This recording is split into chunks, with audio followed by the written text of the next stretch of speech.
Tout commence à l'intérieur d'un hôtel 5 étoiles étincelant, de ceux où chaque sourire cache un secret. Un millionnaire perd son sang-froid en public, sa main s'abattant sur le visage de sa femme enceinte sous le regard d'une foule choquée et les éclairs des caméras. Il pense que l'argent peut tout faire taire, que son pouvoir peut effacer ce qui vient de se produire. Mais parmi les invités stupéfaits, un groom silencieux s'avance, les yeux fixés sur l'homme qui se croyait intouchable. Ce qui va suivre renversera toutes vos attentes. Ce sera une confrontation entre la vérité, la justice et le genre de karma qu'aucune richesse ne peut acheter. Restez avec moi, car cette histoire est sur le point de se dérouler sous vos yeux. Dites-nous à quelle heure vous écoutez et d'où vous nous suivez. Laissez un commentaire ci-dessous, nous serions ravis de vous lire. Le hall de l'hôtel Royal Meridian brillait ce soir-là comme un palais. Des lustres en cristal flottaient au-dessus des sols en marbre, reflétant une lumière dorée et douce sur les miroirs et les vitres polies. Un murmure de conversation distinguée remplissait l'air. Les serveurs se déplaçaient avec grâce, portant des plateaux de coupes de champagne. Un pianiste jouait une mélodie calme qui donnait à chacun le sentiment de participer à quelque chose d'élégant et d'intouchable. Lila Grayson se tenait au centre de tout cela, les mains posées doucement sur son ventre arrondi. Elle en était à son 6e mois de grossesse.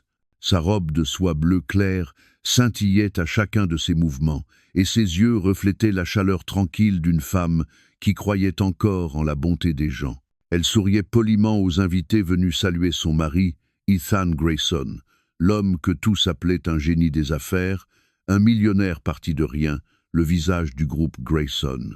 Ethan avait toujours su se montrer charmante en public. Pourtant, ce soir-là, son sourire ne montait pas jusqu'à ses yeux. C'était un de ces sourires polis mais creux, celui qui avertit subtilement les autres de garder leur distance. Pendant les photos, sa main ne touchait jamais vraiment celle de Lila. Elle essaya de lui prendre le bras une fois, mais il s'avança pour serrer la main d'un autre homme. Son geste resta suspendu. Le pianiste continua à jouer. Près de l'ascenseur, un jeune groom observait la scène. Son badge indiquait « Michael ». Il avait une 50aine d'années, la posture droite malgré les années. Il travaillait là depuis plusieurs mois, discret et attentif. Pour la plupart des clients, il n'était qu'un uniforme parmi d'autres, poussant des chariots à bagages. Mais ce soir-là, ses yeux suivaient chacun des gestes d'Ethan, et sa mâchoire se crispait chaque fois qu'il voyait la façon dont l'homme traitait Lila. Ethan se pencha vers l'oreille de sa femme. Sa voix était basse, mais assez tranchante pour la faire sursauter. « Ne m'humilie pas ce soir. Tu t'es déjà ridiculisé au gala de charité la semaine dernière. » Elle le regarda, déconcertée. « Ethan, je ne faisais que remercier les donateurs. Ils voulaient savoir pour le bébé. »« Arrête d'utiliser le bébé comme excuse, » siffla-t-il. « Ce n'est pas toi le centre de l'attention, c'est moi. » Les lèvres de Lila s'entr'ouvrirent, mais aucun son n'en sortit. Elle regarda autour d'elle, espérant que personne n'avait entendu. Le sourire qu'elle força ensuite ressemblait à du verre prêt à se briser. De l'autre côté du hall, un groupe d'investisseurs leva ses verres en direction d'Ethan. Les flashs crépitèrent. Il se tourna vers eux avec ce même sourire professionnel, feignant que tout allait bien. Pendant un instant, Lila expira longuement et crut que le pire était passé. Mais il la regarda de nouveau. Ses yeux étaient froids. « Coiffe-toi, » dit-il d'une voix plus forte. « Tu as l'air négligé. » Quelques têtes se tournèrent. Le visage de Lila s'empourpra. Elle lissa ses cheveux d'une main tremblante. L'autre serra fermement son sac, essayant de se maintenir droite. Le groom près de l'ascenseur vit tout. Il fit un pas en avant, puis s'arrêta. Ce n'était pas encore le moment. Un serveur passa avec un plateau de champagne. Ethan attrapa un verre, en but la moitié d'un trait, et marmonna « Tu devrais être reconnaissante que je t'ai amené ici. » Lila le regarda, les yeux pleins de douleur. « Reconnaissante, Ethan, je suis ta femme. »« Alors commence à te comporter comme telle, » répliqua-t-il sèchement. Les mots restèrent suspendus entre eux. Elle détourna le visage, clignant rapidement pour retenir ses larmes. La musique continuait, comme si le monde persistait à faire semblant que tout était parfait. Puis, c'est la riba. Ethan se tourna de nouveau vers elle, la colère montant en lui. Regarde-moi quand je te parle, dit-il, la voix plus forte. Elle hésita, et cette hésitation brisa quelque chose en lui. Sa main partit avant que quiconque puisse réagir. La gifle résonna dans le hall de marbre comme un coup de feu. Le pianiste s'arrêta net. Un serveur poussa un cri et laissa tomber son plateau. Les verres éclatèrent sur le sol, répandant du champagne et des éclats qui scintillèrent sous le lustre. Lila chancela, se rattrapant à une table. Sa main alla à sa joue. Elle brûlait. Son corps tremblait de choc, et une seule pensée traversa son esprit, non pas pour elle, mais pour le bébé. La foule resta figée. Pendant un instant, personne ne respira, puis les murmures s'élevèrent. « Il vient de la frapper ? Mon Dieu, quelqu'un doit appeler la sécurité. » Lai, Ethan redressa sa veste, respirant fort, feignant le contrôle. « Elle m'a provoqué, dit-il vivement au plus proche.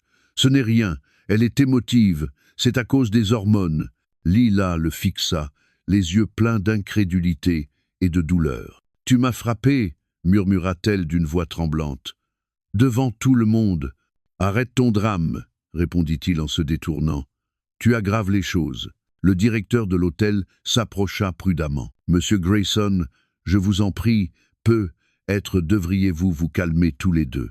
Mêlez-vous de vos affaires, aboya Ethan. » Quelques invités commencèrent à filmer avec leur téléphone.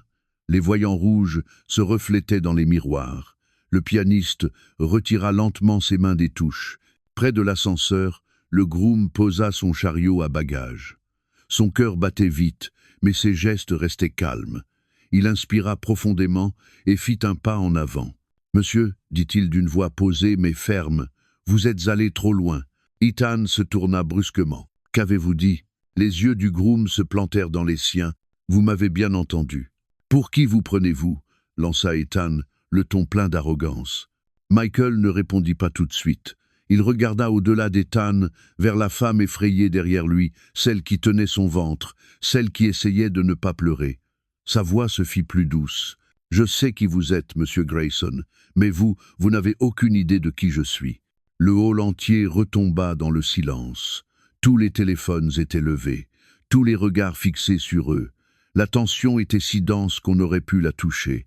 Au fond, la petite lumière rouge de la caméra de surveillance clignotait sans pitié, enregistrant chaque seconde. Et c'est à cet instant précis que l'histoire commença vraiment. Le hall était silencieux, comme si le monde avait oublié comment respirer.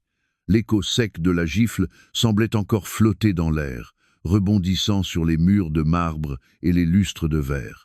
Lila restait immobile, une main posée sur sa joue, l'autre serrée contre son ventre comme pour protéger son enfant à naître. Le pianiste avait cessé de jouer.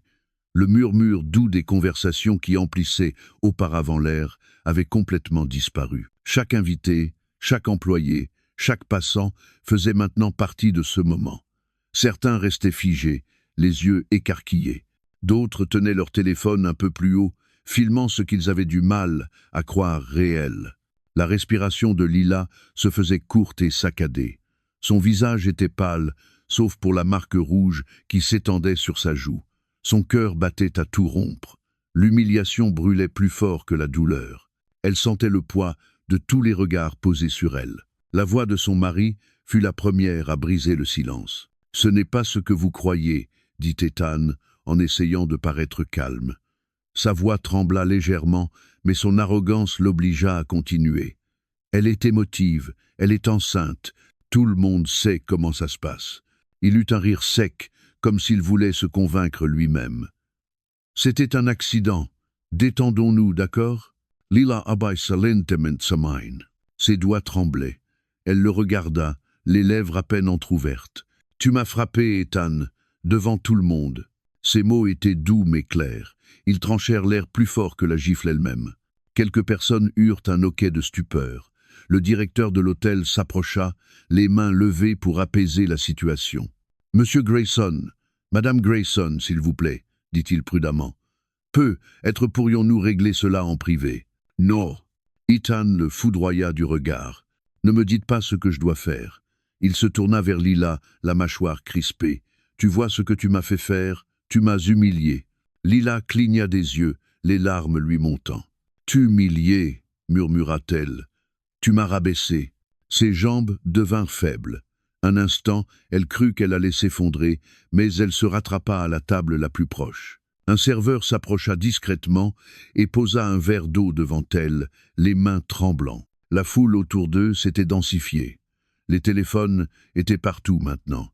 Quelques invités se chuchotaient des mots, leur visage mêlant stupeur et gêne. Certains se détournaient, feignant de ne rien voir. D'autres observaient avec dégoût. Une femme près de la réception murmura « La pauvre ». Une autre ajouta « Il est fini ». Quelqu'un filme tout. Sam, les lumières de l'hôtel brillaient sur le marbre, froides et impitoyables. Tout ressemblait à une scène de théâtre, et Ethan, l'homme qui avait toujours voulu tout contrôler, paraissait soudain minuscule.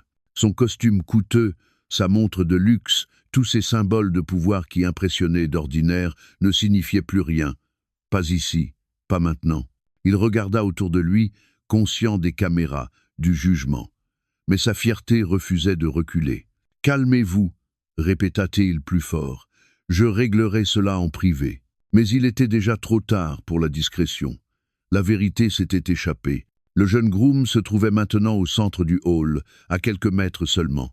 Il ne bougeait pas, ne parlait pas, mais ses yeux étaient fixés sur Lila. Il voyait comment elle tremblait, comment elle tentait de garder contenance.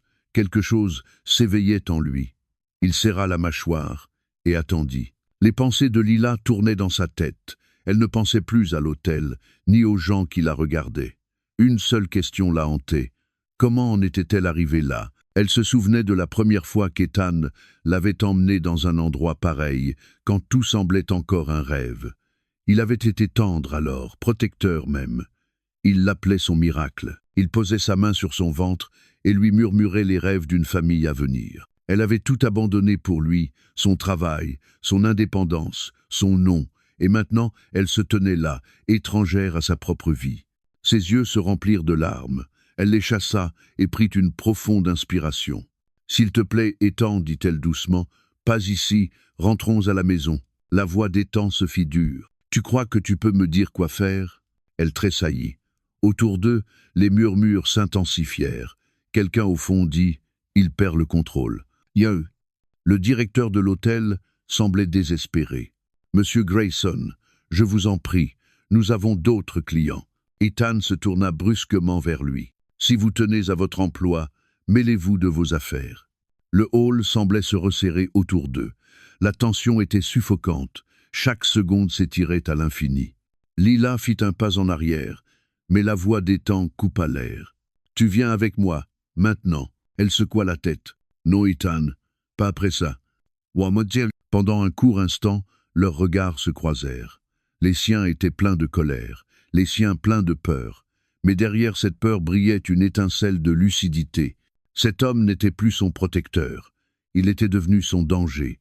Un son brisa le silence, la notification d'un téléphone. Quelqu'un venait de mettre la vidéo en ligne. Une image apparut sur l'écran derrière la réception, où le panneau numérique de l'hôtel diffusait des publicités et des actualités. On y voyait Ethan, la main levée, figé dans le geste. Ethan Pallett. Qu'est-ce que c'est que ça? Personne ne répondit. Quelques personnes reculèrent. Le directeur chuchota quelque chose à un employé qui partit précipitamment vers l'arrière-boutique. Le cœur de Lila battait à nouveau à toute allure. Le monde autour d'elle se brouillait. Sa respiration s'accéléra. Ses jambes devinrent faibles. Le bébé bougea dans son ventre et elle murmura tout bas. « Ça va. Tu es en sécurité. Je te le promets. » Le groom fit un pas de plus. Sa voix était calme et mesurée. « Madame Grayson, avez-vous besoin d'aide ?» Lila leva les yeux vers lui. Ses lèvres s'entr'ouvrirent, mais aucun mot ne sortit. Sa gorge était serrée par l'émotion. Ethan se tourna vers le groom. « Ne te mêle pas de ça », lança-t-il sèchement. Mais l'homme ne bougea pas. Son expression resta inchangée. L'atmosphère dans le hall changea encore. Le choc laissait place à autre chose. La colère, le jugement, un sens de la justice qui s'éveillait dans le regard des témoins. Quelqu'un murmura « Ce n'est pas une dispute, c'est de la violence ». Lila ferma les yeux un instant. Quand elle les rouvrit, ses larmes avaient disparu. Ce qui brillait à leur place, c'était de la détermination. Elle se redressa un peu, sa main toujours sur son ventre, ses yeux pleins de calme et de force. La caméra fixée au mur clignotait, enregistrant chaque seconde. Dehors, au loin, on commençait à entendre le son des sirènes. Et même si personne ne le dit à voix haute, tout le monde le savait. L'histoire était loin d'être terminée.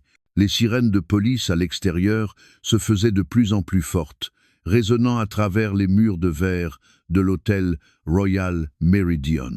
Les invités commencèrent à chuchoter entre eux, incertains de devoir rester ou partir. Certains se faufilèrent discrètement vers les sorties, d'autres restèrent, leur téléphone toujours levé, incapables de détourner le regard. Au milieu de tout cela se tenait Ethan Grayson, essayant encore de préserver son image, son calme, son illusion de contrôle. Il redressa sa cravate, épousta sa manche et força un sourire qui ressemblait davantage à une grimace. « Cela suffit, marmonna-t-il. Tout le monde doit se calmer. Ce n'était qu'un malentendu. » Light, le directeur de l'hôtel, s'approcha prudemment, sa voix professionnelle mais nerveuse. « Monsieur Grayson, s'il vous plaît, votre épouse doit se reposer. Elle a besoin de soins médicaux. » Ethan se tourna vers lui avec froideur. « Vous exagérez. Elle va bien. Elle dramatise toujours tout. » Il parla assez fort pour que tout le monde l'entende, comme s'il jouait un rôle devant un public. Il eut même un petit rire ensuite, un rire arrogant, destiné à détendre l'atmosphère. « Vous n'avez jamais vu une dispute de couple avant ?» Lila se tenait à quelques pas, silencieuse et tremblante. Ses doigts s'agrippaient au bord de la table pour ne pas vaciller. Chaque fois qu'Ethan ouvrait la bouche, sa poitrine se serrait. Ses mots faisaient plus mal que la gifle. Ils effaçaient ce qui s'était passé, le transformant en quelque chose de banal, d'insignifiant. Il la regarda, les yeux plissés. « Lila, dis-leur la vérité, tu t'es emportée, tu m'as crié dessus. J'ai simplement essayé de te calmer. » Elle secoua lentement la tête. « Ce n'est pas ce qui s'est passé, Ethan. Sa mutuere se contracta. Ne rends pas les choses plus difficiles. Tu es émotive. Tu ne réfléchis pas clairement. » Le groom, Michael, se tenait non loin, les bras croisés, observant en silence. Son visage ne trahissait rien, mais en lui, une tempête grondait. Il avait déjà vu des hommes comme Ethan, des hommes puissants qui croyaient que l'argent pouvait réécrire la réalité. Lila inspira profondément. Sa voix était douce mais ferme. « Je sais ce qui s'est passé. Tout le monde l'a vu. » Ces mots portaient du poids. Plusieurs invités hochèrent la tête avec malaise. Une femme murmura à son mari. Il essaie de retourner la situation. Ethan entendit les murmures et son masque se fissura. Son sourire disparut, remplacé par un regard furieux. « C'est ridicule, lança-t-il. Vous feriez mieux de vous occuper de vos affaires. Ma femme fait une de ces crises. » Shogaf. Il se tourna vers Lila, adoptant un ton faussement compatissant. « Chérie, tu dois te reposer. Tu es stressée. Le docteur a dit que tes hormones pouvaient te faire exagérer. » Lila le fixa, les yeux pleins d'incrédulité. « Tu m'as frappé, Ethan. Ce ne sont pas des hormones. C'est de la cruauté. » Le directeur tenta de s'interposer. « Monsieur, s'il vous plaît, n'aggravez pas la situation. La voix dit Ethan Montadunton. J'ai dit de ne pas intervenir. » One. Il balaya la salle du regard, observant les visages qui le fixaient.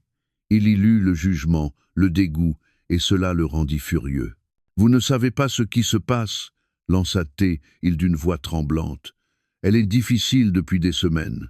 Elle dépense sans demander, elle conteste tout, elle ne fait pas attention à sa santé. J'ai été patient, mais même la patience a des limites. » Les mots jaillissaient maintenant sans contrôle, teintés de colère déguisée en justification. « Vous me prenez pour un monstre ?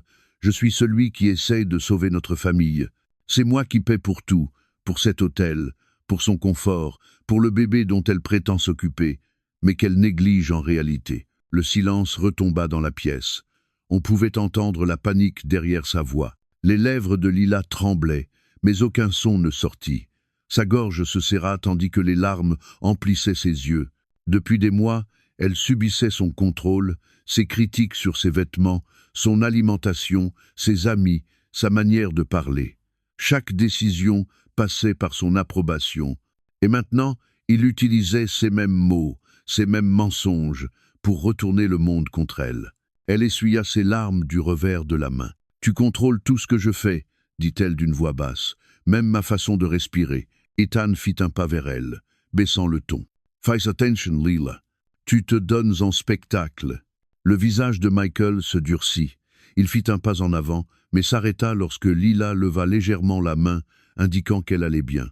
Le directeur prit la parole. « Monsieur Grayson, les autorités arrivent. Je vous conseille d'attendre calmement. » Ethan eut un rire amer. « Les autorités, vous savez à qui vous parlez? Vous avez idée de ce que cela coûtera à votre hôtel si vous me traitez comme un criminel ?» Le directeur ne céda pas. « Monsieur, nous avons tout vu. » Le visage d'Ethan vira au rouge. « Vous croyez qu'une vidéo a de la valeur? Vous pensez que quelques secondes d'image peuvent me définir ?» Le groom prit enfin la parole, d'un ton calme mais assuré. « Parfois, quelques secondes suffisent pour montrer qui quelqu'un est vraiment. » Ethan se tourna vivement vers lui. « Et toi, qui es-tu pour me faire la leçon? Tu n'es qu'un groom, tu portes des valises, tu n'as pas le droit de me parler. » « Bah, tu... » Michael soutint son regard. « Peut être, mais j'ai vu ce qui s'est passé, et tout le monde ici aussi. » Lila regarda le groom, puis son mari. Son cœur battait fort. Elle sentit quelque chose changer, comme la mer qui se retire après une longue tempête. Pour la première fois depuis des mois, les paroles d'Ethan ne la réduisaient plus au silence. Elles la révoltaient. Elle se redressa, la voix tremblante mais ferme. « Arrête de mentir, Ethan. Tu m'as blessé.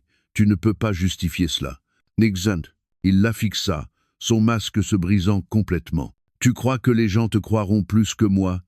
Je possède la moitié de cette ville. » La voix de Michael résonna de nouveau, basse mais implacable. « Pas ce soir. » Pour la première fois, Ethan chancela. Il regarda autour de lui, réalisant qu'il avait perdu la foule. Les yeux qui autrefois l'admiraient le jugeaient maintenant avec froideur. Les murmures reprirent. « Je l'ai vu la frapper. C'est sûr, il l'a frappée. Non, la pauvre femme. » Le corps de Lila tremblait encore, mais son esprit était clair. Plus de supplications, plus de confusion. La vérité était désormais à découvert, et aucune excuse ne pourrait la dissimuler. Dehors, les sirènes s'arrêtèrent. Le bruit de pas résonna à l'entrée. Les portes vitrées s'ouvrirent et 2 policiers entrèrent. Ethan se tourna vers eux, la panique dans le regard. Il revint vers Lila, la voix basse et venimeuse. « C'est toi, tu m'as détruit. » Yutze, Lila soutint son regard. « Non, Ethan, tu t'es détruit tout seul. » Les policiers parlèrent avec le directeur, tandis que la foule s'écartait pour leur laisser passage. Les caméras filmaient encore, les lumières rouges se reflétant partout. Ethan prit une dernière inspiration, la voix basse et désespérée. « Tu vas le regretter. » Mais Lila ne répondit pas. Elle resta immobile, le reflet des lustres brillant dans ses yeux. Pour la première fois depuis longtemps, elle n'avait plus peur. Et tandis que les policiers s'avançaient, l'illusion de contrôle qu'Ethan avait construite pendant des années commença enfin à s'effondrer. Les portes vitrées de l'hôtel Royal Meridian s'ouvrirent dans un léger souffle. L'écho des radios de police envahit le hall élégant, se mêlant aux chuchotements et aux murmures discrets de la climatisation. La foule des invités se sépara lentement, incertaine, leurs téléphones toujours levés comme des témoins figés dans le temps. 2 agents entrèrent, scrutant la pièce du regard. Le directeur de l'hôtel se précipita vers eux, leur expliquant à voix basse ce qui s'était passé. Chaque mot qu'il prononçait faisait durcir les traits d'Ethan. Sa mâchoire se contractait, ses épaules se raidissaient, mais il s'efforçait de conserver ce calme fin qu'il affichait dans toutes ses affaires. Il balaya la salle du regard, cherchant désespérément à reprendre le contrôle. Un instant, il aperçut son reflet dans le grand miroir derrière la réception. Ses propres yeux, rouges et furieux, le fixaient. Le reflet du pouvoir qu'il avait autrefois connu avait disparu. Il se tourna vers les policiers, la voix sèche mais maîtrisée. « Messieurs les agents, c'est un malentendu. Ma femme est émotive. Elle a glissé et la scène a semblé pire qu'elle ne l'était. » Le plus jeune des policiers fronça les sourcils. « Nous devons entendre vos 2 versions, monsieur. » Tout. Lila se tenait près d'une colonne de marbre, une main posée sur son ventre, respirant difficilement. Sa joue portait encore la marque de sa main d'un rouge profond. Quand elle parla, sa voix était douce, mais assurée. Il m'a frappé. Ethan se retourna brusquement, les yeux plissés. Ce n'est pas vrai. Tu criais, et j'ai voulu t'arrêter. Tu as trébuché. L'agent le plus âgé leva une main. Monsieur, calmez-vous, s'il vous plaît. Metsudan. Les larmes de Lila brillaient sous la lumière, mais elle ne détourna pas le regard. Sa voix se brisa légèrement. Il l'a fait. Tout le monde l'a vu. La foule se remua avec malaise. Quelques têtes acquiescèrent. Une voix souffla. Je l'ai filmé. Les yeux d'Ethan se tournèrent vers la foule. Vous ne comprenez pas. C'est ma vie privée. Vous n'avez pas le droit de me filmer. À ce moment-là, une voix calme s'éleva derrière lui. Peut être pas. Mais la caméra juste au-dessus de votre tête, elle, le peut. Tous les regards se tournèrent. C'était le groom. Il s'avança depuis le bord du hall, le même homme qui était resté silencieux jusqu'à présent. Son uniforme était simple, un gilet bleu foncé sur une chemise blanche, mais sa présence imposait le respect. Il n'avait aucune autorité officielle, pourtant sa manière de marcher fit taire toute la pièce. Ses pas étaient mesurés, précis, comme s'il avait déjà connu ce genre de confrontation. Le visage d'Ethan se crispa d'irritation. Qu'avez-vous dit ? Le groom leva les yeux vers le plafond. Cette caméra de sécurité enregistre depuis votre arrivée. Elle ne rate pas grand-chose. L'officier le plus âgé suivit son regard et hocha légèrement la tête. Nous aurons besoin de ces images. Ethan eut un rire nerveux. Vous pensez qu'un simple employé comme lui comprend quelque chose aux vidéos de surveillance ? Ridicule. Mais le groom ne broncha pas. Il regarda Ethan droit dans les yeux. Son calme dérangeait. Je n'ai pas besoin de les comprendre. Je sais seulement où se cache la vérité.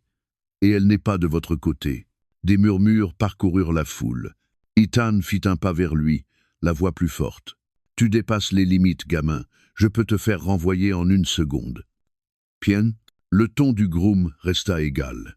Vous avez déjà dépassé les limites, monsieur. Les narines d'Ethan se dilatèrent. Tu n'as aucune idée de qui tu es en train de parler.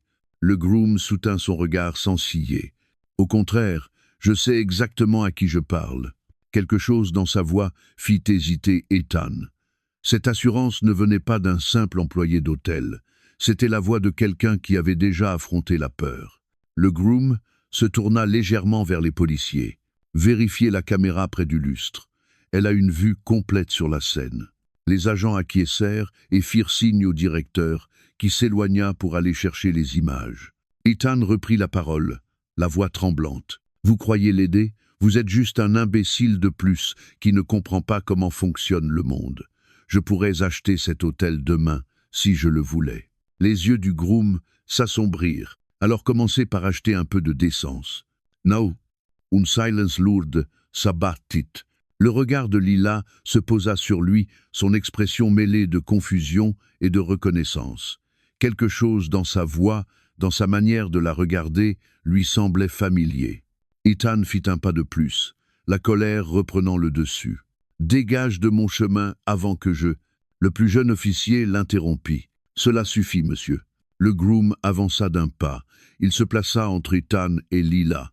Sa voix était basse mais claire. « Vous avez fait assez de mal pour ce soir. » Ethan tenta de le repousser, mais le groom leva le bras et l'arrêta net.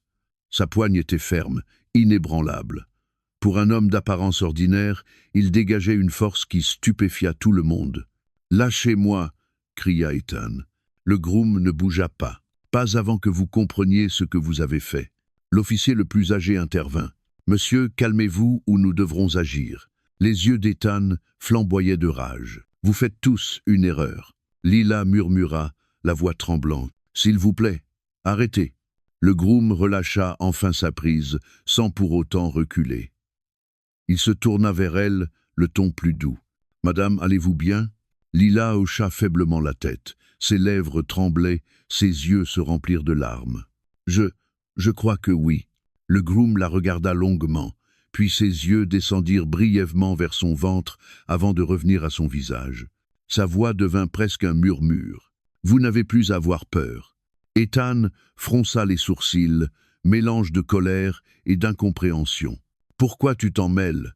Tu n'es qu'un inconnu. » Le groom hésita, puis répondit calmement. « Non, pas un inconnu. » Ces mots frappèrent Lila comme une onde. Elle cligna des yeux, le cœur battant plus vite. « Qu'avez-vous dit ?» Avant qu'il ne puisse répondre, le directeur revint, tenant une tablette. L'écran montrait tout. La gifle, la réaction de la foule, le visage de Lila, la marque rouge sur sa joue. Les policiers se penchèrent pour regarder.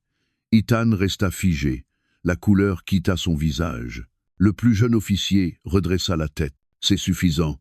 Monsieur, vous allez devoir nous suivre. » Ethan balbutia. « Ce n'est pas réel. Cette vidéo a pu être truquée. » Le groom le fixa droit dans les yeux. « Non, elle est réelle. Chaque seconde. » L'eau. Lila porta une main à sa bouche, submergée par l'émotion. La vérité qu'elle avait espérée pendant si longtemps était désormais là, visible, incontestable. Ethan se tourna vers elle, la voix brisée. « Lila, s'il te plaît, tu sais que je ne le voulais pas. » Mais avant qu'elle ne réponde, le groom reprit calmement. « Tu as eu ta chance de le vouloir. » Ethan serra les dents. « Tu n'as pas le droit de parler à ma place. » Le groom répondit sans hausser la voix. « Tu as raison, mais j'ai le droit de la protéger. » Et à cet instant, sous la lumière des lustres qui se reflétaient sur le marbre, quelque chose changea en Lila. Elle comprit que cet homme, le groom silencieux, n'était pas qu'un témoin. Il était bien plus que cela. Sa voix sortit comme un souffle. « Qui êtes-vous » Il la regarda longuement, les yeux doux mais déterminés. « Vous le saurez bientôt. » La foule resta immobile. Les policiers attendaient. La vérité ne faisait que commencer à se dévoiler. Au-dessus d'eux, la petite lumière rouge de la caméra clignota une dernière fois avant que l'enregistrement ne s'arrête.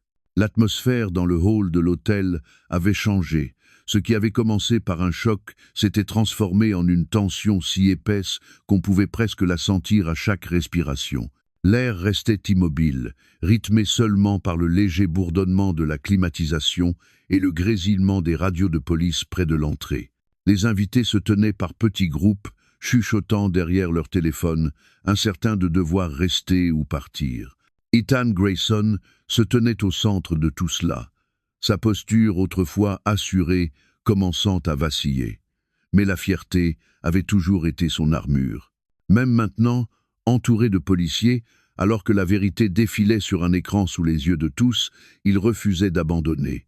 Il força un sourire, mince et vide. « C'est ridicule », lança-t-il d'une voix qui résonna contre le marbre. « Je peux mettre fin à tout cela d'un simple coup de fil. » Il glissa la main dans la poche intérieure de sa veste et sortit son téléphone.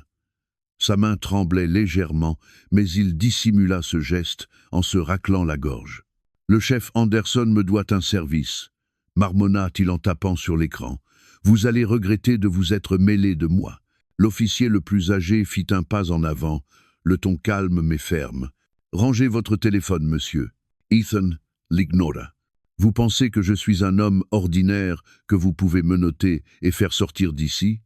Vous savez combien de personnes travaillent pour moi, combien d'argent j'ai versé à cette ville. » Le plus jeune policier échangea un regard avec son partenaire, impassible. « Cela n'excuse pas une agression, monsieur Grayson. » Ethan éclata d'un rire sec, amer. « Une agression?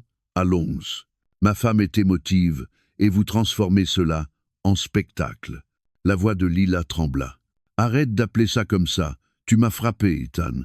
Tu ne peux pas effacer cela. » Ces paroles attisèrent sa colère. « Vous voyez ce qu'elle fait?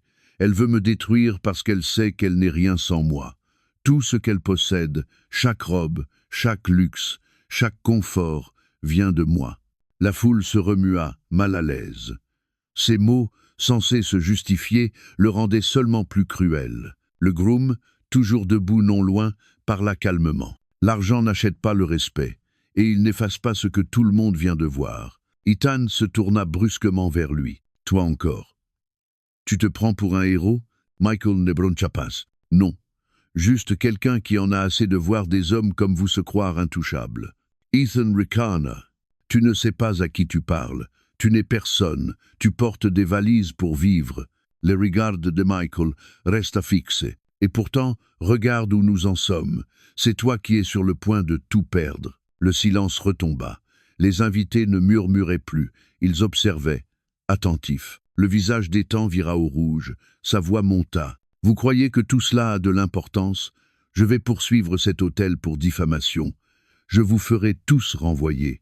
Vous ne retravaillerez plus jamais. » Le directeur s'avança, la voix tremblante. « Monsieur Grayson, s'il vous plaît, cela n'arrangera rien. » Ethan pointa un doigt vers lui. « Vous croyez que je plaisante? J'ai bâti la moitié de cette ville. Mes avocats feront disparaître ce lieu de la carte. » Les yeux de Lila se remplirent de larmes, mais ce n'était plus de la peur, c'était de l'épuisement. Elle avait déjà entendu ces menaces des dizaines de fois. Il les utilisait contre ses partenaires, ses employés, même contre sa propre famille. Il transformait toujours son pouvoir en arme. Mais cette fois, cela ne fonctionnait plus. La voix du policier le plus âgé coupa le silence. « Monsieur Grayson, arrêtez de proférer des menaces. Vous ne faites qu'aggraver votre cas. » Ethan répondit vivement. « Aggraver mon cas? Je suis la victime ici. Tout le monde s'acharne contre moi parce que je réussis. » Michael secoua la tête. « Non, parce que tu as franchi une ligne. » Ethan eut un rire nerveux, brisé. « Les lignes, c'est pour ceux qui n'ont rien à perdre. Je peux arranger ça. J'arrange toujours tout. » Il composa un numéro. « Vous verrez. Mes avocats feront disparaître cette vidéo. » Le plus jeune officier fit un pas vers lui. « Posez ce téléphone, monsieur. Maintenant. » Ethan hésita, le regard noir. Pendant un instant, il sembla prêt à se battre, mais le poids des regards l'immobilisa. Lentement, il abaissa le téléphone. Lila fit un pas vers lui, la main tremblante. « Tu ne peux pas tout contrôler, Ethan. » Il se tourna vers elle, le visage pâle, mais encore tordu par la colère. « Je contrôle ce qui m'appartient. C'est comme ça que j'ai tout construit. C'est comme ça que je nous ai construits. » Elle secoua la tête. « Non, tu n'as pas construit une vie. Tu as construit une prison. » Ces mots frappèrent plus fort que n'importe quelle gifle. La mâchoire d'Ethan se serra, et pour la première fois, sa voix chancela. « Lila ne fait pas ça. Ne les monte pas contre moi. Ils n'ont pas besoin de moi, » répondit-elle doucement. « Tu l'as fait tout seul. » Jean. Le groom se plaça à nouveau entre eux, calme mais protecteur. Les yeux d'Ethan brûlaient de rancune. « Tu crois que c'est fini ?» dit-il entre ses dents. « Je te ferai regretter de t'être opposé à moi. » Michael resta impassible. « Tu ne me fais pas peur. » L'officier leva la main pour faire signe à son collègue. « Assez. Monsieur Grayson, veuillez coopérer. » Ethan recula d'un pas, respirant fort. Il chercha du regard un visage compatissant, mais il n'en trouva aucun. Tous le regardaient avec un mélange de mépris et de dégoût. Il tenta encore, plus doucement cette fois, de se justifier. « Écoutez, parlons-en. Je ne voulais pas la blesser. J'étais sous pression. Le conseil me menace, les médias me salissent. J'ai juste perdu le contrôle une seconde. » Sa voix se brisa sur le dernier mot. Pour la première fois, on y percevait quelque chose d'humain, la peur. Mais il était trop tard. La voix de Lila fut douce mais ferme. « Ce n'était pas une seconde, Ethan. C'était des années. » Il la regarda, les yeux écarquillés. « Tu ne peux pas me faire ça. » Michael parla d'un ton calme, définitif. « Personne ne te fait rien. Tu t'es fait ça tout seul. » Dehors, une portière claqua. D'autres policiers entrèrent dans le hall. La lumière de leurs lampes balaya le sol, tranchant la tension. Les épaules d'Ethan s'affaissèrent. Il tourna lentement la tête vers le groom, l'observant avec méfiance. « Qui es-tu » demanda-t-il d'une voix plus basse.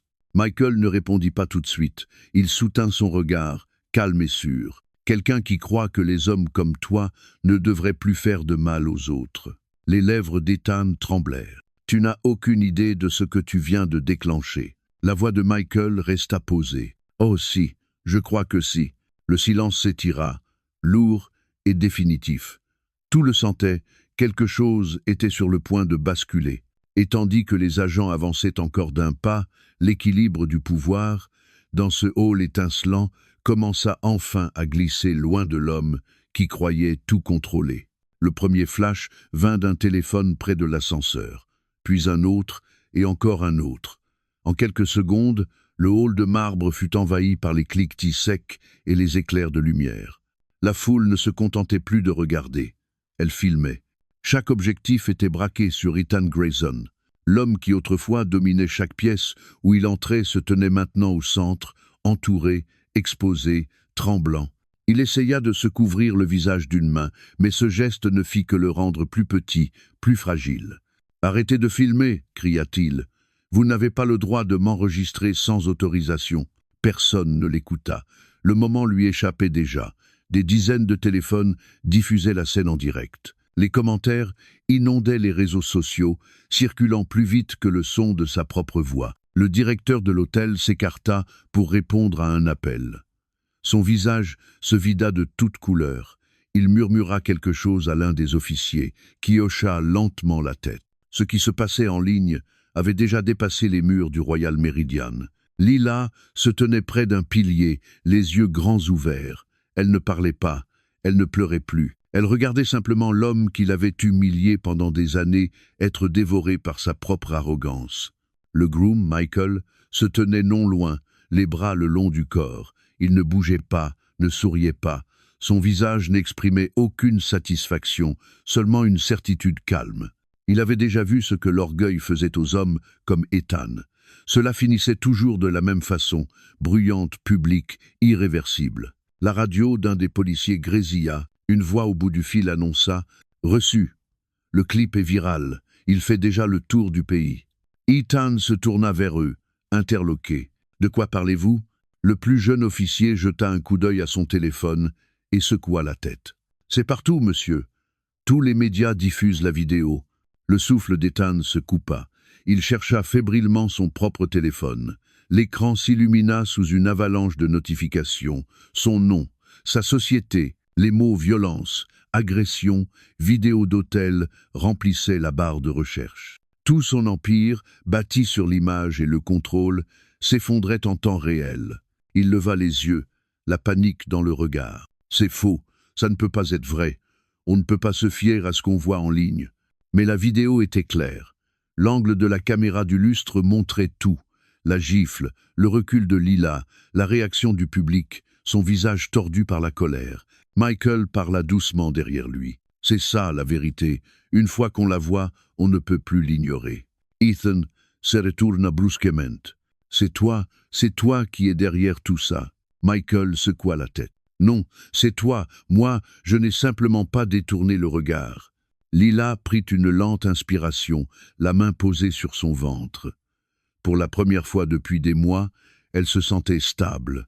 Le pouvoir dans la pièce n'était plus le sien. Il lui appartenait désormais à elle. Un groupe d'invités murmura assez fort pour qu'il entende. « C'est Grayson, le millionnaire de la société Tech. » Une autre voix ajouta « Il est fini, ça va le détruire. » Ethan entendit chaque mot. Son visage pâlit. La sueur perla à ses tempes. Il voulut parler, mais sa voix se brisa. « Vous ne comprenez pas. Je suis un homme bien. Je crée des emplois. Je donne des millions. C'est moi qui fais fonctionner cette ville. » Le jeune officier croisa les bras. « Cela ne vous donne pas le droit de blesser quelqu'un. » Les lumières de l'hôtel vacillèrent tandis qu'un autre téléphone vibrait. Quelqu'un près de la réception murmura. « CNN vient de le diffuser. C'est en direct. » Ethan se ficha. En direct, l'écran du téléphone reflétait le journal télévisé. Son nom s'affichait en lettres majuscules sous le bandeau. Dernière minute. Un PDG frappe sa femme enceinte en public. Il recula d'un pas. Son téléphone glissa de sa main et tomba sur le marbre dans un bruit sec. Le son résonna comme un coup de feu dans le silence. L'officier le plus âgé s'approcha. « Monsieur Grayson, nous devons vous escorter à l'extérieur. » Ethan ne bougea pas. Ses lèvres tremblaient alors qu'il fixait l'écran. Chaque image, chaque titre, chaque commentaire arrachait une autre couche de l'homme qu'il prétendait être. « Ce n'est pas possible, » murmura-t-il. « Je peux arranger ça, je peux tout arranger. » « Wadjan ?» La voix de Michael resta calme. « Certaines choses ne s'arrangent pas, elles se retiennent en mémoire. » Dehors, les gyrophares rouges et bleus illuminaient l'allée. Les journalistes affluaient déjà. Microphones, caméras, fourgons de presse, tous attendaient. Les portes vitrées s'ouvrirent de nouveau et des voix s'élevèrent. « Ethan Grayson, est-ce vrai que vous avez frappé votre femme? Saviez-vous qu'elle est enceinte? Qu'avez-vous à dire à vos investisseurs ?» Ethan leva une main pour se protéger des caméras. « Pas de photo !» cria-t-il, mais c'était inutile. Le monde entier l'avait déjà vu. Lila observait la scène à quelques pas.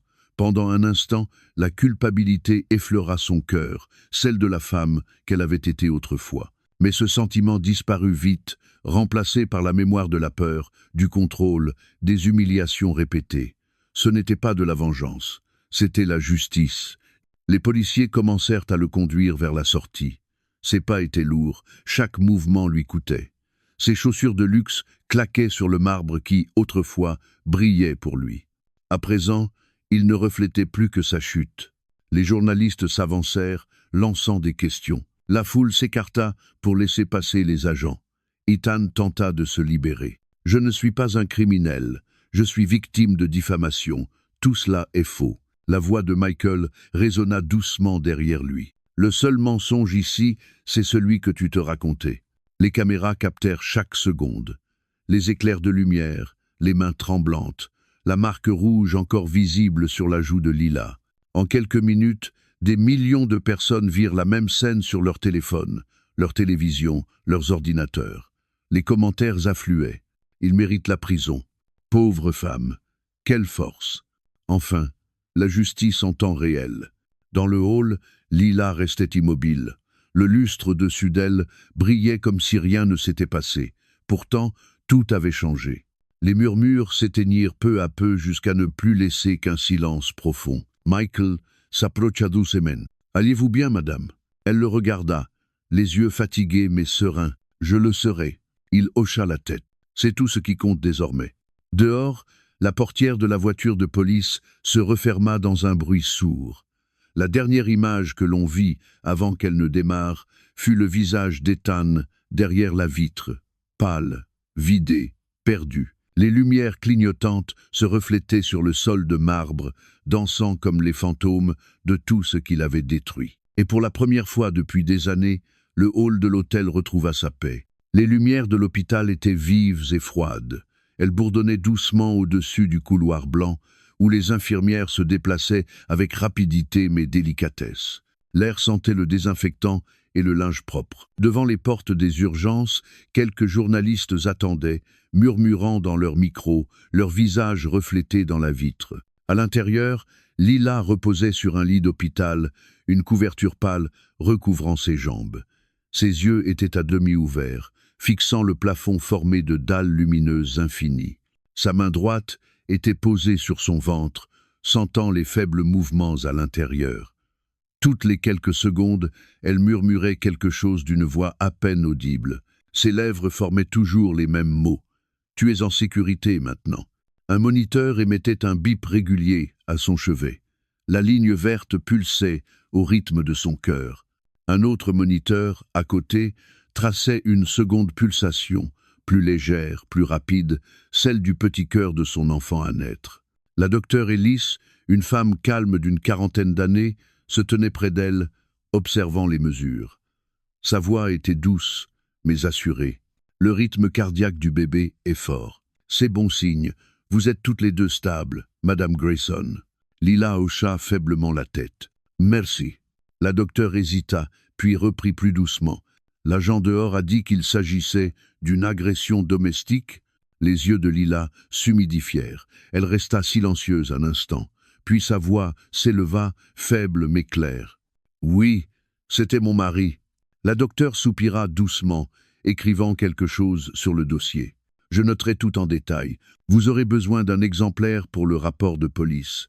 J'enverrai aussi une psychologue spécialisée en traumatisme pour vous voir. » Lila acquiesce. « S'il vous plaît, faites-le. » Une infirmière entra avec des pansements et un petit appareil photo. « Nous devons prendre des photos de la blessure, madame, » dit-elle doucement, « pour le dossier médical. » Lila détourna un peu le visage vers le mur, retenant ses larmes pendant que l'infirmière soulevait ses cheveux pour photographier la marque rouge encore visible sur sa joue. Chaque clic de l'appareil résonnait comme un rappel de ce qui s'était passé, mais elle resta immobile. Cette fois, elle voulait que tout soit enregistré. Dans le couloir, les deux policiers présents à l'hôtel parlaient à voix basse avec l'administrateur de l'hôpital. L'un d'eux, l'agent Ramirez, tenait une tablette affichant les vidéos recueillies. Il la montra à son collègue. « Nous avons tout. La caméra du lustre correspond au témoignage. Son partenaire hocha la tête. Il ne s'en sortira pas cette fois. L'administrateur fronça les sourcils. Êtes-vous sûr qu'il est prudent de garder son nom public? Les médias sont partout. Ramirez secoua la tête. Nous demandons une ordonnance de protection. Elle sera enregistrée sous un numéro de patient confidentiel jusqu'à l'audience. L'administrateur parut soulagé. Bien, elle a déjà assez souffert. Dans la chambre, Lila ferma les yeux un instant. Le bip régulier des machines ressemblait maintenant à une mélodie, une berceuse mécanique. Elle entendait encore la voix d'étain dans sa tête, dure, cruelle, les mêmes mots qui l'avaient brisée pendant des années. Mais ces échos s'effaçaient. Chaque battement du cœur de son bébé les éloignait un peu plus. La docteure Ellis revint avec un dossier à la main. « Madame Grayson, les policiers vont venir. Ils doivent enregistrer votre déposition. Prenez votre temps. Vous n'êtes pas obligé de tout dire d'un coup. » Lila leva les yeux vers elle. Sa voix était douce, mais déterminée. « Je veux leur parler. J'en ai fini avec le silence. » La docteure esquissa un léger sourire. « C'est courageux, Joe. » Quelques minutes plus tard, la porte s'ouvrit et l'agent Ramirez entra. Il ôta son chapeau, le visage grave mais respectueux. « Madame, je suis désolé pour ce que vous avez vécu ce soir. Nous devons simplement confirmer quelques points. » Lila se redressa un peu, la voix ferme malgré la fatigue. « Je répondrai à tout. » Il commença calmement. « La blessure a été causée par la main de votre mari? »« Oui, » répondit-elle sans hésiter. « Y a-t-il eu d'autres incidents de violence auparavant ?» Les yeux de Lila se baissèrent, ses doigts jouaient avec le bord de la couverture. Pas toujours physique, mais oui, il contrôlait tout. Mon argent, mes amis, mon temps. Il utilisait la peur comme une arme. Ramirez nota les mots sur sa tablette. « Merci de votre franchise. Il est important que vous soyez protégés maintenant. » Il sortit une petite carte et la posa sur la table de chevet. « Voici votre numéro de dossier. Vous bénéficierez aussi d'une ordonnance d'éloignement. Il ne pourra pas vous contacter directement ou par quelqu'un d'autre. S'il essaie, appelez immédiatement ce numéro. » Lila prit la carte et passa son pouce sur les lettres imprimées. « Il ne m'approchera plus jamais. » L'agent hocha la tête. « Nous y veillerons. » Quand il quitta la pièce, la docteure Ellis revint vérifier les écrans. « Tout est stable. Vos constantes sont bonnes. Le rythme du bébé aussi. Vous pouvez vous reposer maintenant. » Mais Lila ne ferma pas les yeux. Elle fixait le moniteur, observant la fine ligne verte qui dansait sur l'écran. Cela ressemblait à un symbole de vie, fragile mais indestructible. Elle murmura à son enfant d'une voix douce et chaude. « Nous sommes libres maintenant, petit cœur, plus jamais de peur. » Dans le couloir, Michael se tenait silencieux. Son uniforme était encore celui de l'hôtel, mais le badge avait été remplacé par un laissez-passer de visiteur. Son visage paraissait fatigué, mais ses yeux restaient calmes. Il observait à travers la petite vitre de la porte, s'assurant qu'elle allait bien. Une infirmière passa et lui sourit. « Vous pouvez entrer si vous voulez. Elle est réveillée. » Michael secoua la tête. « Pas encore. Elle a besoin de repos. » L'infirmière hocha la tête. « Vous savez, elle a eu de la chance que vous soyez là. » Il baissa les yeux. « Non, elle est forte. C'est elle qui s'est sauvée. » Le couloir retrouva son calme. Plus loin, un moniteur émettait un bip discret. Dehors, les journalistes et les lumières continuaient à agiter la nuit, mais dans cette chambre, le temps semblait s'être arrêté. Lila posa enfin la tête sur l'oreiller. La douleur sur son visage était encore là, mais sa respiration avait changé. Elle était plus lente, plus profonde, comme celle de quelqu'un qui respire librement après être resté trop longtemps sous l'eau. La docteure Ellis éteignit la lumière principale, ne laissant que la lueur douce du moniteur. « Essayez de dormir, » dit-elle doucement. « Demain sera un nouveau jour. » Lila esquissa un léger sourire. « Oui, ce sera un nouveau jour. » La porte se referma lentement. La caméra resta fixée sur le moniteur à côté d'elle. 2 battements de cœur apparaissaient sur l'écran, l'un fort et régulier, l'autre rapide et léger. Et dans ce rythme apaisé, la frontière entre la peur et la liberté devint enfin claire. La lumière du matin filtrait doucement à travers les stores de la chambre d'hôpital de Lila. Tout était calme maintenant, paisible, seuls les bruits légers des infirmières résonnaient dans le couloir. Le chaos de la nuit précédente semblait lointain, comme une tempête enfin apaisée. Mais Lila savait que ce n'était pas la fin, ce n'était que le début de la vérité. Elle était assise dans son lit, vêtue d'une blouse bleu pâle, une tasse de thé chaude entre les mains. Son visage portait encore des ecchymoses, ses yeux restaient fatigués, mais quelque chose avait changé dans sa posture. Il y avait de la force, de la détermination. On frappa à la porte. L'agent Ramirez entra, un dossier à la main. Derrière lui se tenait une femme en tailleur gris, au regard vif et à la présence calme. « Madame Grayson, » dit Ramirez, « voici la détective Claire Morrison. Elle a été assignée à votre affaire. » La détective s'approcha et lui adressa un léger sourire respectueux. « Bonjour, Madame Grayson. Je sais que ce n'est pas facile, mais nous allons nous assurer que tout soit bien documenté. Nous avons déjà la vidéo de l'hôtel et plusieurs témoignages. Maintenant, nous devons comprendre toute l'histoire. » Lila hocha lentement la tête. « Vous voulez dire tout ce qui s'est passé avant ?»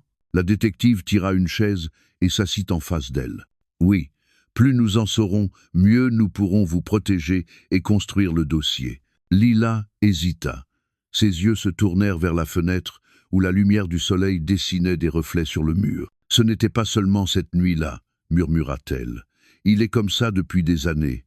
Là-haut. » La détective ouvrit son carnet. « Dites-moi ce dont vous vous souvenez. » Lila inspira profondément. Au début, c'était des petites choses. Il n'aimait pas ma façon de m'habiller, alors il a commencé à choisir mes vêtements. Puis, il m'a demandé d'arrêter de voir mes amies, disant qu'elles étaient jalouses. Il a pris le contrôle de nos comptes bancaires, prétextant vouloir s'occuper des finances pour que je n'aie pas à m'inquiéter. Mais ce n'était pas pour m'aider, c'était pour me contrôler. Sa voix tremblait, mais ne se brisait pas. Il vérifiait mon téléphone, suivait mes déplacements. Si j'étais en retard de 5 minutes, il m'accusait de mentir. Et quand je suis tombée enceinte, ce fut pire. Il disait que j'étais faible, que j'avais besoin de lui pour tout. La détective écrivait en silence, levant parfois les yeux vers elle. « Vous a-t-il déjà fait du mal physiquement avant l'incident à l'hôtel ?» Lila hésita, puis acquiesça. « Une fois, peut être deux, il me saisissait le bras quand il se mettait en colère. Une fois, il m'a poussé sur une chaise pendant une dispute. Il s'excusait toujours après. Il pleurait et promettait que ça n'arriverait plus. Je voulais le croire. » Ramirez posa un petit enregistreur sur la table. « Nous ferons en sorte que cette déposition reste confidentielle. Vous faites ce qu'il faut. » Lila soupira. « J'aurais dû parler plus tôt. » La détective Morrison secoua doucement la tête. « Non, la faute n'est pas la vôtre. Elle est la sienne. » La porte s'ouvrit de nouveau. Michael entra discrètement, une enveloppe à la main.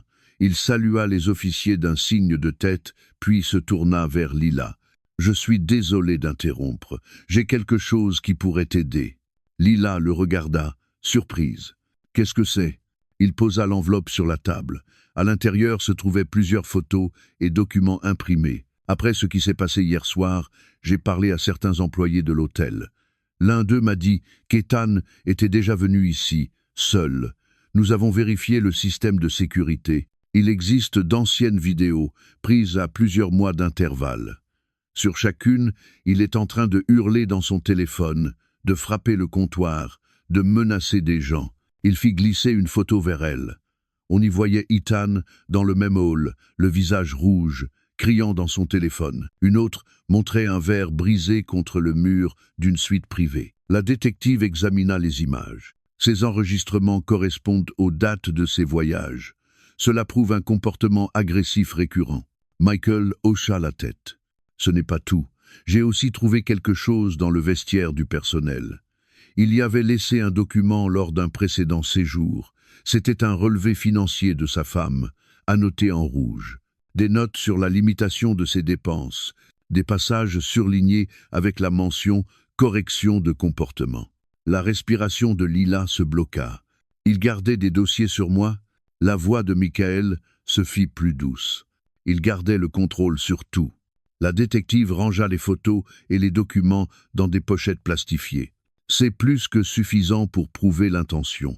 Avec la vidéo de l'hôtel et votre témoignage, nous avons un dossier solide à présenter au procureur. » D'où la main de Lila trembla en reprenant sa tasse de thé. Ses yeux brillaient, mais son visage restait ferme. Il m'a toujours dit que personne ne me croirait, qu'il pouvait acheter qui il voulait. J'ai presque fini par le croire. Michael la regarda calmement. Ce temps est fini. La détective se leva, rajustant son blasé. Madame Grayson, nous allons déposer aujourd'hui une demande d'ordonnance de protection longue durée. Vous serez entièrement protégée. S'il essaie de vous contacter, ce sera un délit. Vous avez aussi le droit de porter plainte pour tous les faits précédents.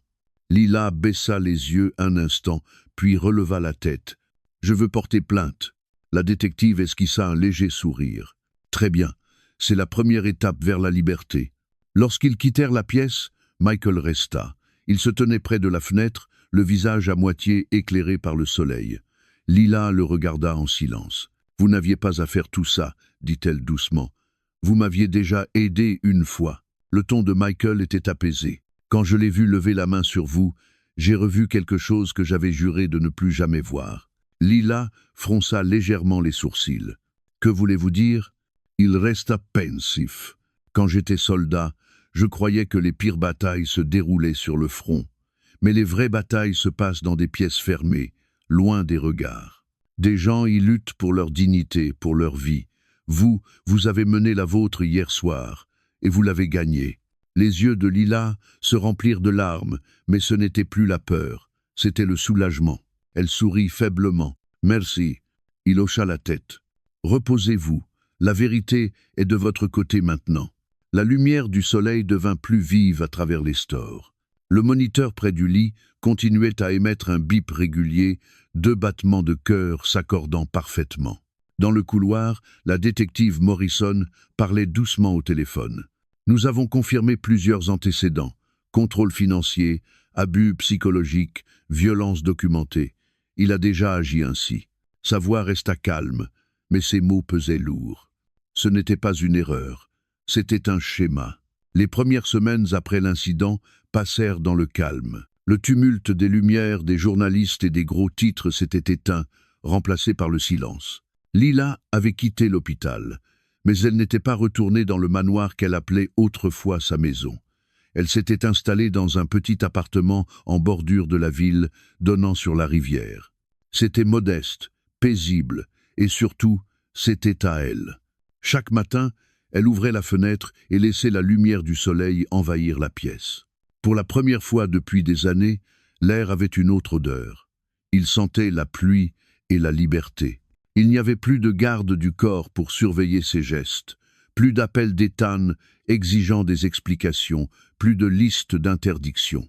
Le silence lui avait semblé étrange au début, mais il était apaisant. Sur la table de la cuisine reposait un dossier intitulé « Nouveau départ ». À l'intérieur se trouvaient des documents signés avec son avocate, un accord de séparation financière, un renouvellement de l'ordonnance restrictive et une déclaration confirmant sa coopération dans l'enquête criminelle en cours.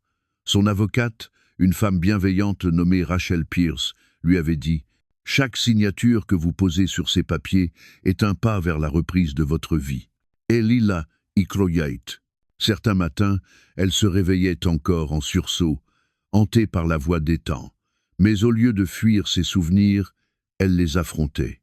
Elle avait commencé une thérapie 2 fois par semaine avec la psychologue recommandée par la docteure Ellis, une femme douce nommée Marianne.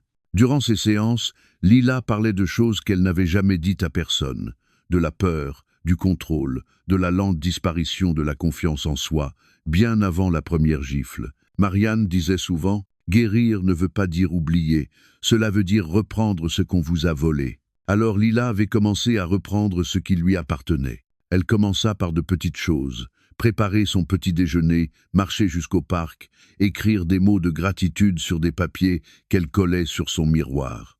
Le premier disait « Tu es en sécurité », le second « Tu es suffisante ». À la 3e semaine, le miroir en était couvert. Un après-midi, elle s'assit à son bureau, un carnet ouvert devant elle, pour écrire ses projets d'avenir. Elle avait été une talentueuse décoratrice d'intérieur avant qu'Ethan ne la convainque d'arrêter. « Tu n'as pas besoin de travailler », lui disait-il. « Contente-toi d'être là pour moi. » À ce souvenir, un léger sourire apparut sur ses lèvres. Elle prit son stylo et écrivit « Créer mon propre studio de design ». Elle l'appela Have Studio. En quelques jours, elle recommença à dessiner, imaginant des espaces lumineux, ouverts, baignés de tons doux. Ses croquis reflétaient ce qu'elle désirait le plus, la paix. Rachel, son avocate, l'appela plus tard dans la semaine. « L'équipe juridique d'Ethan veut négocier un accord, dit-elle.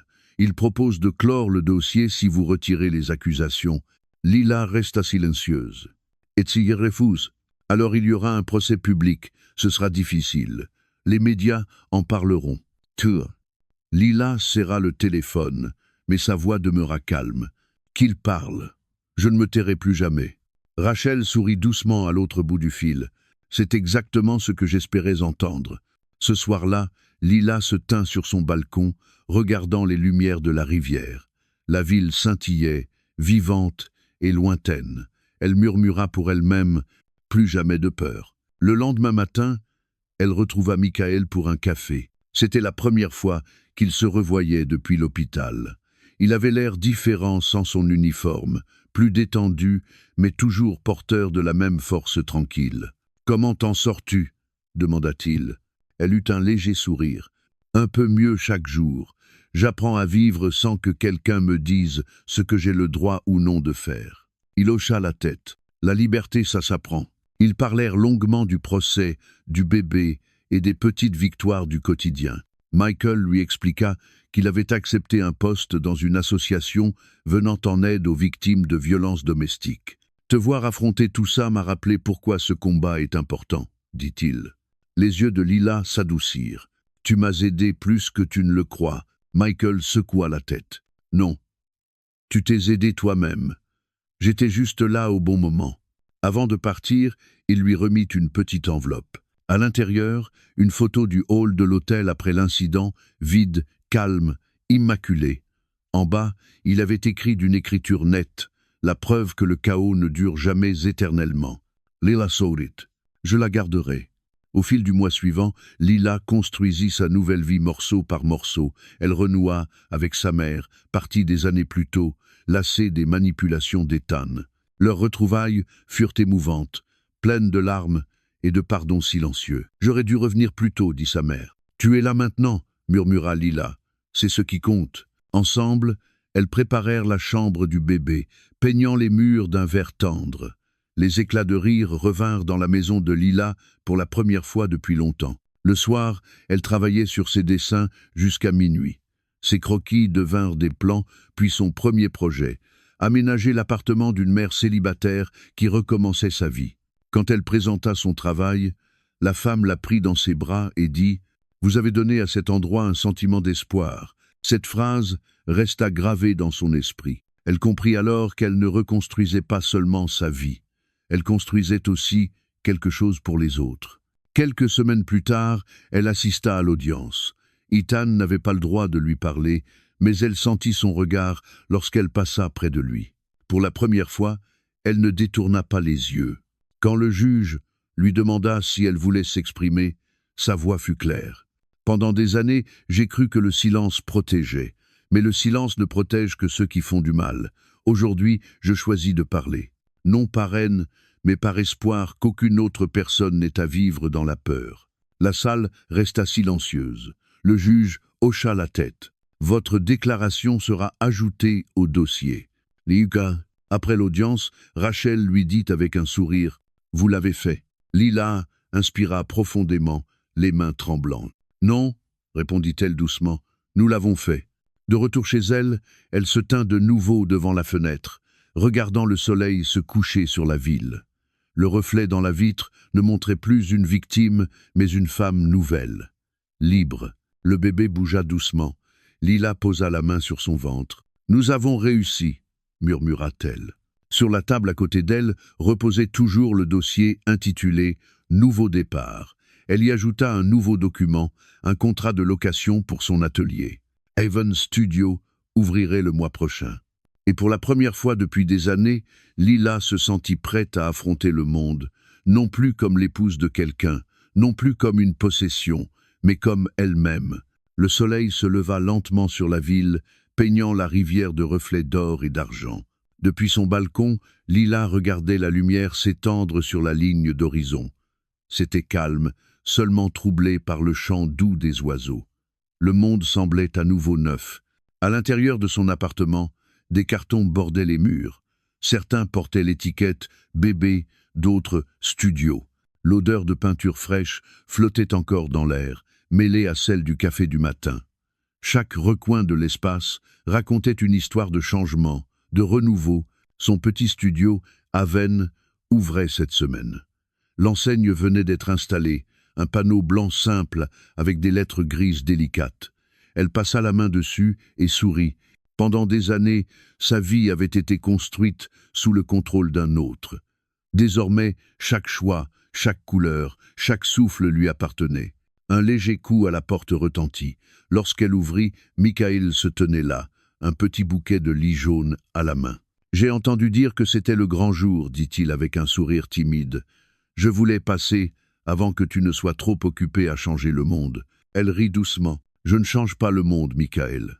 J'essaie juste de construire quelque chose de paisible. » Il lui tendit les fleurs. « C'est comme ça que le monde change.